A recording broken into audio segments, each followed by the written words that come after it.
How's it going, everybody? So let's now get on with Revelation 13.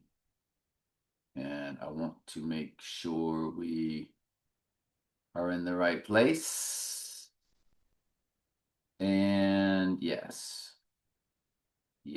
our last Bible study, we finished 12, 4 to Revelation 4 to 11.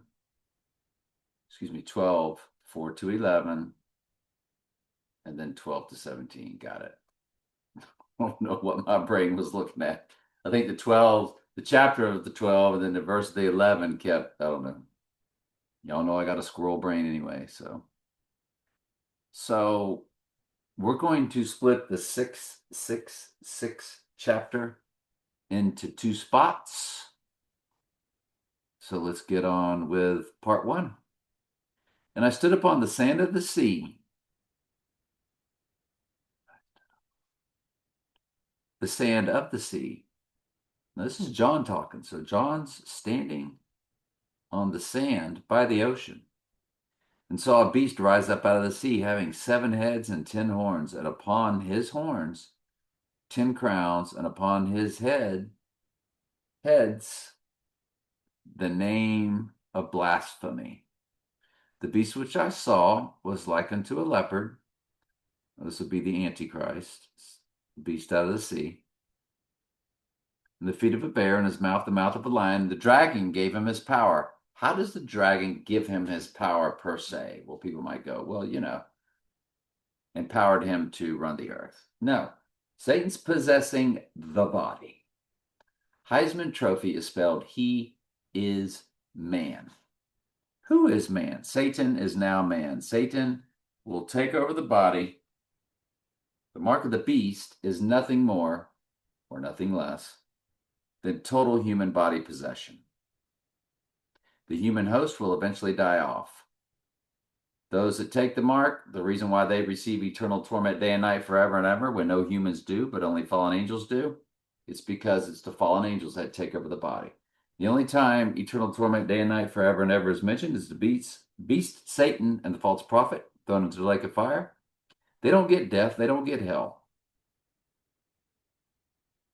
Death and hell means death and the grave. Humans get that.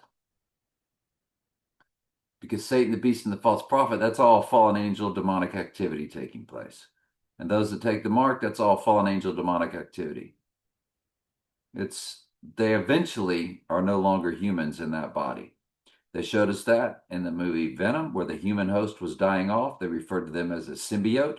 That's why they call certain cars hybrids. They're just playing games with us. They're giving us truth in plain sight. The mark that pops up on the right hand or forehead, Regan in The Exorcist received marks all over her body once she was possessed. God seals his church on their foreheads. It's just a spiritual seal. All the goats will have one that will pop up either on their right hand or their forehead. So the dragon gave him his power and his seat and great authority. So yeah, it sounds like, oh, he just allowed him to run the earth. He's already running the earth. If he is who we think he is he not already running the earth? Come on, people. Sorry, I took a break. Let me remember where we're at. And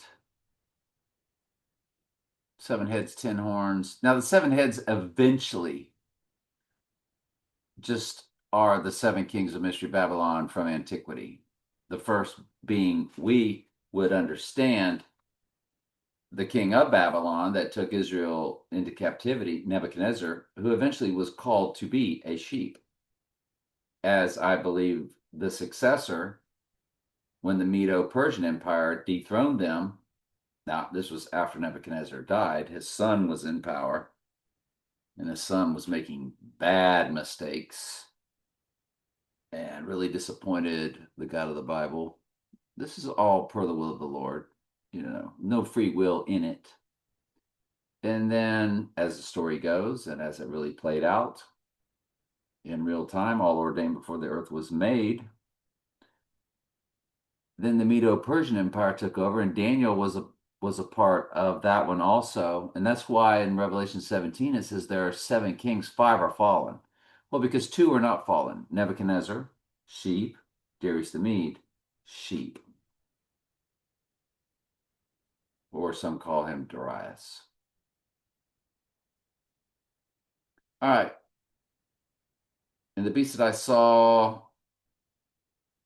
was like a leopard. I think I already read this. Feet of a bear, mouth of a lion. Dragon gave him his power. Of course we did. And his seat, great authority. And I saw one of his heads as if it were wounded to death. Zechariah 11:17, King James Version, Bible Gateway. Woe to the idol shepherd, instead of Jesus being the good shepherd. This is the anti-Jesus. Now, just like Jesus came back from the dead, he is going to have seemingly come back from the dead at the abomination of desolation. So it's a death and rising ritual. Theirs is fake because it's the twin. The eighth is of the seven, again in Revelation 17. It's the twin trumps, the twin towers, Lord of the Rings, The Two Towers, followed by Return of the King. So one of the two comes back. But the whole time they try to sell it like it's always just been one. And the Dark Knight, Darkened Right Eye, the Dark Knight Rises, because you're going to see Right Eye Utterly Darkened, Dark Knight, and Donnie Darko. Donald's darkened right eye, Donnie Darko. Now, a darkened O is also a new moon, which is a total solar eclipse. So it's a double entendre there. So woe to the idol shepherd, the anti-shepherd, the anti-Jesus, the anti-Christ that leaveth the flock. The sword shall be upon his arm and upon his right eye. His arm shall be clean dried up, and his right eye shall be utterly darkened. Now, what killed Donnie Darko? The Jets. What brought down the twin trumps? The Jets. So they had the right eye utterly darkened Raiders playing the Jets on 11:17, this Bible verse, Zechariah 11:17, in 1968. And remember, 68 is Donald J. Trump in reverse reduction. And it's also Antichrist in reverse reduction comes to 68. That's why in 1968 they staged the MLK, RFK events, 2001: A Space Odyssey, and the Heidi Bowl. The Heidi Bowl. And it's called on Wikipedia The Heidi Game, 1968. There it is, November 17th. And you hit images, and there's Heidi. Now, on the movie marquee of Groundhog Day, it says Heidi 2. And there was no Heidi 2. They just mean the next 9/11 or the next 11/17 or the 11/17 event. Or the next 11/17 event, says this Heidi Bowl, right eye utterly darkened Raiders playing the Jets. See it right there, Raiders, Jets, November 17th. You're watching this on your smart TV, so you can see the fine print. So there's the program says Raiders, Jets over here also, and November 17th. So it was a big spoof. You see Heidi right there and Namath right there. I mean, it's all the world's a stage. A very fake staged event. Groundhog Day movie marquee, Heidi 2. And there it is right there. Heidi 2, Sunday, Monday matinee in the film Groundhog Day. I actually snapped a picture of it, but now it's just all over. They just allow us to see this and understand this. That all the world's a stage. That it's just one big spoof. And I love the way it says Alpine. And I'm going to have to run that to the Alpine room, which was on Her Majesty's Secret Service. And if we run that on Her Majesty's Secret Service to, let's just run it to 1968. the date of the Haiti Bowl.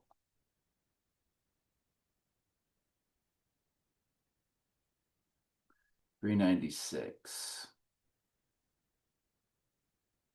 And then $3.97. But by the way, 1 year, 1 month, 1 day. That's a big deal. That's a really, really, really, really, really big deal. Yeah, the Alpine Room on Her Majesty's Secret Service. Because remember, this is called the Alpine Theater, and they always link things up like that. So that's the Alpine Room was up in here on Blofelds. It says stairs to Alpine right there.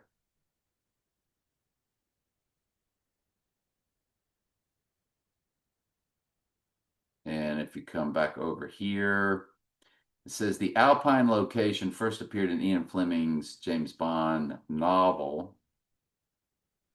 AI overview. The Alpine Room is a prominent fictional location for Ernest Stavro Blofeld's mountaintop lair, Piz Gloria. Okay. So I wanted to link those up, and then Groundhog Day came out. Well, I'm going to do all these later. Yeah, we'll get back to the Bible study, but this is how their world works. It's a mysterious world. It's Mystery Babylon, isn't it? Yes, it is. So some of y'all might be like, man, I wish you'd have kept going with that. I'll put it in another video for you, for us. Okay. And I saw one of his heads as if it were wounded to death, and his deadly wound was healed. See, that's just it. He has seemingly returned from the dead. And all the world wondered after the beast. And they worshiped the dragon, Satan, which gave power unto the beast because he's possessing the body. So they're actually worshiping this Christ-like figure that came back from the dead. But he's the anti-Christ. He's the upside down version. And see, the earth will be very supernatural this time. So everybody's just going to be handed over to this. It's not like you're going to have a lot of cognitive abilities to reason. Trey Stokes said this back on this. I could be handed over to it. If the Lord hands my spirit over to that, that's why I always say I'm in hope of being a sheep. Hope is the best you have. That's why it's called the hope, blessed hope, so on and so forth. And they worship the dragon who gave power unto the beast, and they worship the beast, saying, who is like unto the beast? Who is able to make war with him? Because he ended World War III. He's going to get credit for that also. That's where the peace and safety comes from. When they shall say peace and safety, sudden destruction shall come. Yeah. Upon the sheep. Because at the abomination of desolation, where they now have their peace on earth, it's just a matter of killing those. And it's because the demons, as soon as people worship the image of the beast, they're just going to want this eternal life as they're handed over to it. But once they're entered, they have no more control over their body. And the demons give these human bodies superpowers, like the man that was possessed by devils, where it said chains could not hold them before Jesus cast out those devils. So they're going to have superhuman strength. They're going to have the sheep greatly outnumbered, and they're going to be lopping the heads off of sheep by any means necessary. Butter knives, you name it, people will get their heads lopped off quickly. The humans don't have any more control over their bodies. They use the human body as an avatar. It's just the demons killing the sheep. And there was given unto him a mouth speaking great things and blasphemies, and the power was given unto him to continue 42 months, 1,260 days, or 3.5 years. But Jesus said he had to cut those days short. And they're cut short down to 3.5 days in Revelation 11.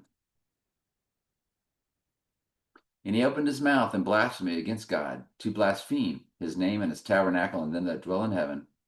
And it was given unto him to make war with the saints and to overcome them. And power was given him over kindreds and tongues and nations. and all that dwell upon the earth shall worship. How far am I going? Okay, I'm going through verse 9, making sure. And all that dwell upon the earth shall worship him, whose names were not written in the book of life from the foundation of the world. Because the book of life is from the very beginning. Everything is set in stone, who the sheep are and who the goats are, whose names were not written in the book of life of the Lamb slain from the foundation of the world. In Revelation 17:8 says, not written in the book of life from the foundation of the world. Of the Lamb slain is thrown in there at 13:8. So it's 17:8 and 13:8. If any man have an ear, let him hear. Over to Matthew. After a long time, the Lord of those servants cometh and reckoneth with them.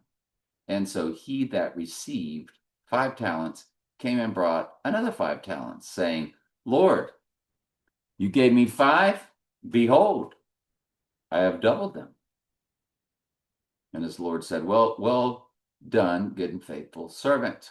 Like we talked about, this is a parallel, because it's a parable, to what the Lord does when he gives us his gifts of the Holy Spirit. Doubled and doubled, because your faith is always increasing. And lo and behold, with the goat, he does nothing with it. And so he's cast out to darkness where there's weeping and gnashing of teeth and so forth. So his Lord said, well done, good and faithful servant. Thou hast been faithful over a few things. I will make thee ruler over many things. Enter thou into the joy of thy Lord. Salvation. He also that received the 2 talents came and said, Lord, thou deliverest me 2 talents. Behold, I've doubled them.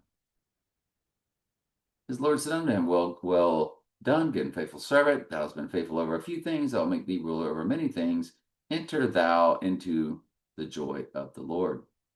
And then when he got to the one with the 1 talent, he came and said, Lord, I know what thou art a hard man, reaping where you haven't sown, gathering where you have not strawed. I don't know what all that means. It just sounds really mean and hateful. And I was afraid and went and hid thy talent in the earth. Lo, thou hast, that is thine. So here I'm giving it back to you.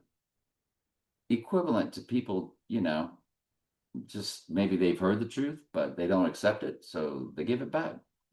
I don't know. However you want to look at it. It's a goat.